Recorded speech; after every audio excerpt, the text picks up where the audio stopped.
শিক্ষার্থী বন্ধুরা, রাসেল আহমেদ আপনাদের সবাইকে স্বাগতম জানাচ্ছে ওয়ার্ডপ্রেস বেসিক টিউটোরিয়াল পার্ট 4 এ। তো গত পর্বে আমরা ওয়ার্ডপ্রেসের যে ড্যাশবোর্ডের চারটি মেনুর কাজ দেখেছিলাম, যে পোস্ট, পেজ, মিডিয়া এবং কমেন্টস। তো আজকে আমরা অ্যাপিরিয়েন্স মেনু থেকে শুরু করব। তো অ্যাপিরিয়েন্স মানে হচ্ছে চেহারা। তো আপনার সাইটের চেহারা কেমন হবে সেটা অ্যাপিরিয়েন্স নির্ধারণ করে। তো অ্যাপিরিয়েন্স থেকে যে থিমটা আছে, এখানে থিমে গেলে আপনি থিম যুক্ত করতে পারবেন। নতুন যদি থিম আপনি ডেভেলপ করলেন সেটা যুক্ত করতে পারবেন, বা ওয়ার্ডপ্রেস ডাইরেক্টরিতে যে থিম আছে সেটা যুক্ত করতে পারবেন, অথবা আপনি যদি কোথাও থেকে থিম ডাউনলোড করে থাকেন সেক্ষেত্রে সেটাও ব্যবহার করতে পারবেন। তো আমরা এখানে ইনস্টল থিমস, এখানে গেলে থিম ইনস্টল করতে পারবো। এখানে আমাদের যে ইনফরমেশনটা আছে, অর্থাৎ কারেন্ট যে থিমটা আমরা ব্যবহার করেছি সেই থিমটা এখানে দেখাচ্ছে। আর অ্যাভেলেবেল থিম, আপনি আর কোনো থিম ইনস্টল করেছেন কিনা সেটা দেখাবে এখানে। তো ডিফল্ট ভাবে আপনারা এই দুটোই পাবেন। তো আমি এখানে ইনস্টল থিমে যদি যাই, সেখানে অনেকগুলো মেথডে আমি থিম ইনস্টল করতে পারবো। যেমন এখানে সার্চ করলে আপনি যেটা লিখে সার্চ করবেন সেটা এখানে থিম শো করবে। অথবা আপনি যদি ফিল্টার চান, যেমন ব্ল্যাক থিম যদি আপনি চান, সেক্ষেত্রে ফাইন্ড থিমে গেলে ব্ল্যাক থিমগুলো পাবেন। অথবা এখানে বিভিন্ন অপশন আছে, সেগুলো ব্যবহার করে দেখবেন। আর আপলোড করলে, আপনার যদি নিজে ডেভেলপ করা কোনো থিম থাকে, বা আপনি যদি কোনো থিম কোথাও থেকে ডাউনলোড করে থাকেন, সেক্ষেত্রে আপলোড করে ইনস্টল করতে হবে। ফিচার্ডে গেলে ওয়ার্ডপ্রেসের যে থিমগুলো ফিচার্ড করা হয়েছে wordpress.org সাইটে, সেগুলো দেখতে পারবেন। নিউয়েস্টে গেলে দেখতে পারবেন নতুন যে থিমগুলো ডেভেলপাররা তৈরি করে wordpress.org সাইটে আপলোড করেছে সেইগুলো। এবং রিসেন্টলি আপডেটেড থিম, অর্থাৎ হচ্ছে যে নতুন মানে কোনো থিম যদি আপডেট হয় সেক্ষেত্রে এখানে দেখতে পারবেন। তো আমরা এখানে নিউয়েস্টে যাই, গেলে এখানে দেখবো যে নতুন কি থিম এসেছে।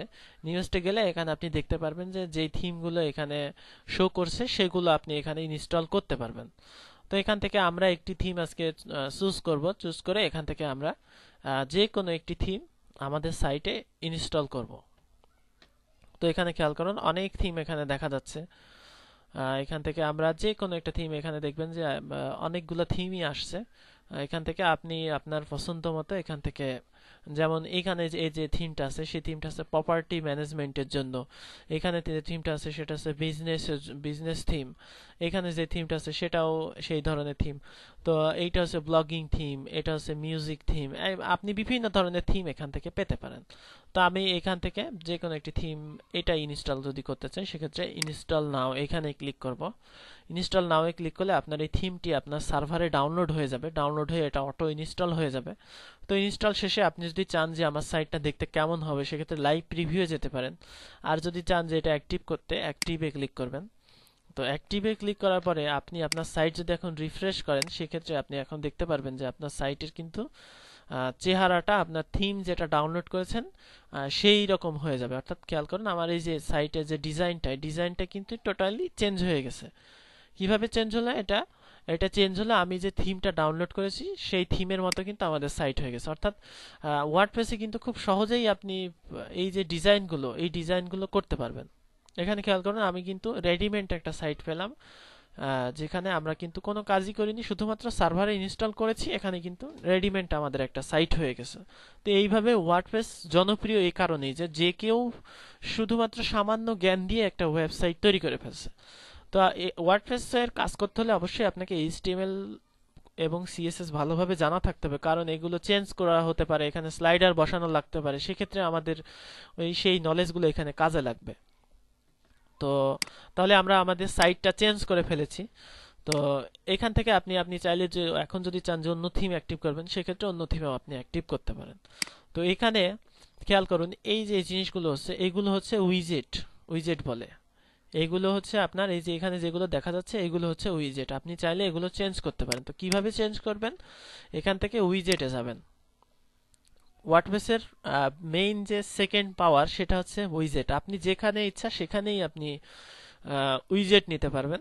এখানে এক একটা থিম এক এক রকম উইজেট সাপোর্ট করে। যেমন ফুটার এরিয়া 1, অর্থাৎ আপনার সাইটের ফুটার চারটা এরিয়াতে কোন কোন উইজেট থাকবে আপনি এখানে নির্ধারণ করে দিতে পারেন। উইজেট ব্যবহার করার নিয়ম হচ্ছে, এখানে আপনি উইজেট দেখতে পারবেন যে উইজেটগুলো আপনি আপনার সাইটে ব্যবহার করতে পারবেন, এবং এখানে দেখতে পারবেন যে আপনি আপনার যে সাইটের যে এখানে যে কোথায় কোথায় উইজেট ব্যবহার করা যাবে সেটা। মনে করেন আমি চাচ্ছি ফুটার এরিয়া 1 যেটা, সেখানে থাকবে হচ্ছে আর্কাইভ থাকবে, অর্থাৎ এখানে আমি আর্কাইভে এখানে ক্লিক করলাম।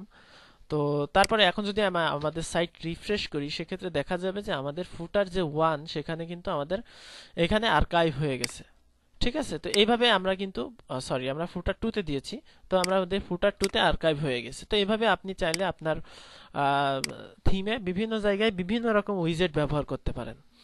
তো একইভাবে আমরা যদি চাই যে এইগুলো চেঞ্জ করব, তো এইগুলো কিন্তু থিম অপশনে থাকে। তো থিম অপশন কিন্তু সব থিমে থাকে না, যে কিছু কিছু থিমে দেখা যাচ্ছে থাকে।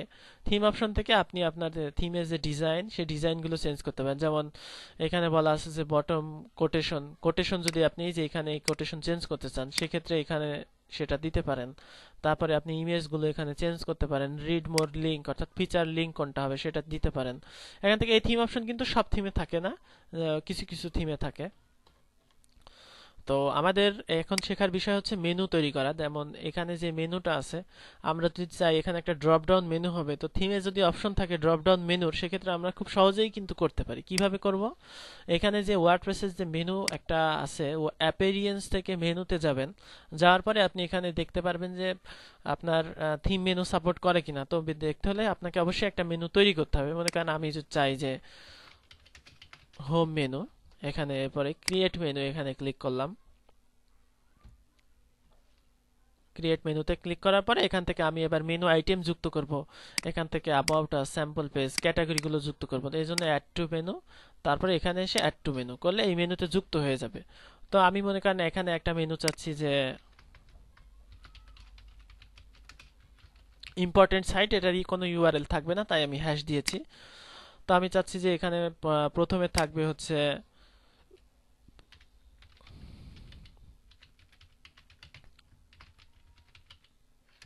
প্রথম আলো, এবং এটা থাকবে এটার সাব মেনু হিসেবে। সেই জন্য আমরা এটা ডান দিকে দিয়ে দেব। ডান দিকে দিলে এটা একটা সাব মেনু হয়ে যাবে। খুব সহজে আপনি মেনু তৈরি করতে পারেন। তারপরে আমি চাচ্ছি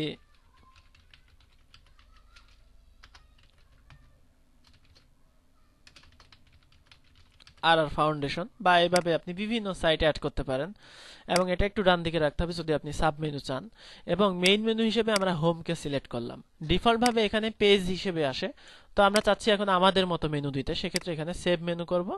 সেভ মেনু করার পরে আমরা এখান থেকে যদি এখন রিফ্রেশ করি, দেখা যাবে যে আমরা যেই মেনুটা তৈরি করেছি সেই মেনু হয়ে গেছে। এখানে খেয়াল করুন, আমরা যেই মেনু তৈরি করেছি সেই মেনু হয়ে গেছে। এই যে এখানে যে ড্রপ ডাউন মেনুটা, এটা কিন্তু মানে এই থিমের সাথেই আছে, অর্থাৎ এই যে ড্রপ ডাউন মেনুটা, এটা কিন্তু হয়ে গেছে। তো এইভাবে আপনি কিন্তু খুব সহজেই আপনার সাইট ডিজাইন করতে পারেন। এখানে ক্লিক করলে প্রথম আলো ওপেন হবে, এখানে ক্লিক করলে rrfoundation.net ওপেন হবে।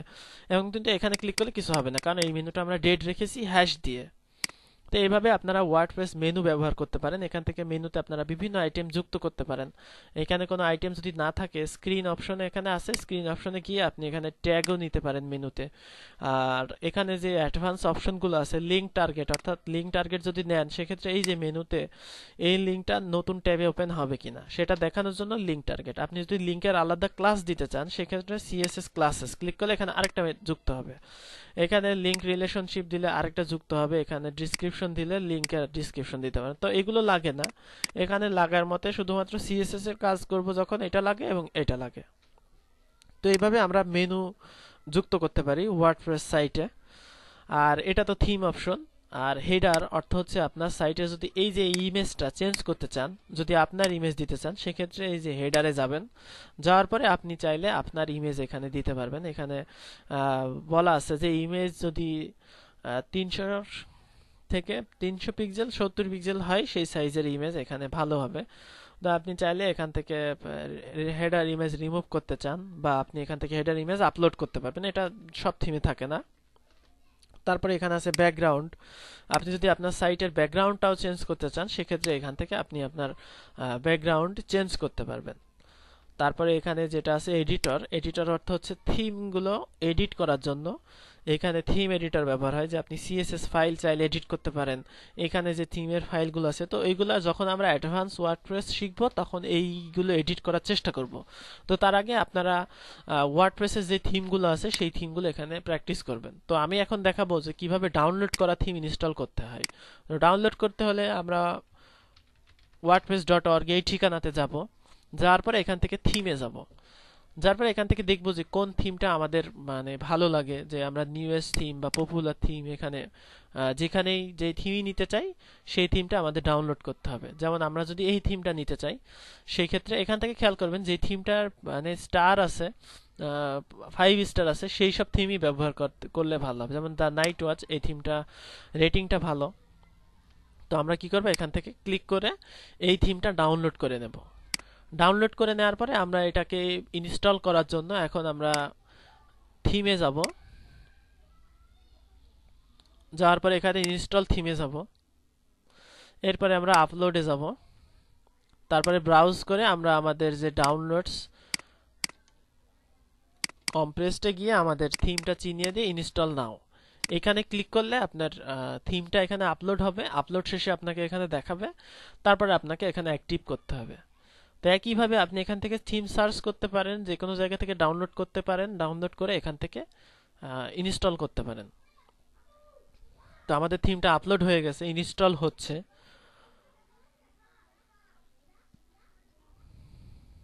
কোনো একটা কারণে এক্সট্রাক্ট হয়নি, যাই হোক আমরা এইভাবে ট্রাই করবেন। এটা ফ্রি হোস্টিং এ চলছে, তো এটা কিছু সীমাবদ্ধতা থাকবেই। তো এখানে দেখা যাচ্ছে ইনস্টল হয়ে গেছে, তো এখান থেকে আপনি অ্যাক্টিভ করে দেন। অ্যাক্টিভ করার পর আপনি এখন আপনার সাইট যদি ভিজিট করেন, দেখবেন যে নতুন থিমে আপনার সাইট কিন্তু এখন নতুন আরেকটা থিমে ইনস্টল হয়ে গেছে। তো একইভাবে আপনি এটাতে আপনার উইজেট সেটআপ বা অন্যান্য যে অপশনগুলো, সেই অপশনগুলো আপনি এখান থেকে সেট করতে পারেন। অর্থাৎ এই থিমের কিন্তু কোনো থিম অপশন নেই, খেয়াল করুন। এটার যে মেনু আছে সেই মেনুটা আপনাকে নতুন করে আবার চিনিয়ে দিতে হবে। অর্থাৎ আমরা যে আগে থিমের জন্য তৈরি করেছিলাম সেটা যদি এখান থেকে ব্যবহার করতে চাই, তাহলে এখান থেকে নতুন করে মেনু তৈরি করা লাগবে না। হোম মেনু সিলেক্ট করে এখানে সেভ করব। সেভ করলে এখানে দেখা যাবে যে আমরা আমাদের সাইটে আমরা যে মেনু করেছি সেই মেনু কিন্তু হয়ে গেছে। তো এইভাবেই ওয়ার্ডপ্রেস দিয়ে খুব সহজেই আপনি একটি সাইট ডিজাইন করতে পারেন। খুব অল্প জ্ঞান নিয়েই ওয়ার্ডপ্রেস কাজ করতে পারেন। তো আগামী টিউটোরিয়ালে আমরা দেখব যে কিভাবে প্লাগইন, ইউজার টুলস এবং সেটিংস এই কাজগুলো করা হয়। তো ধন্যবাদ সবাইকে আজকের টিউটোরিয়ালের জন্য।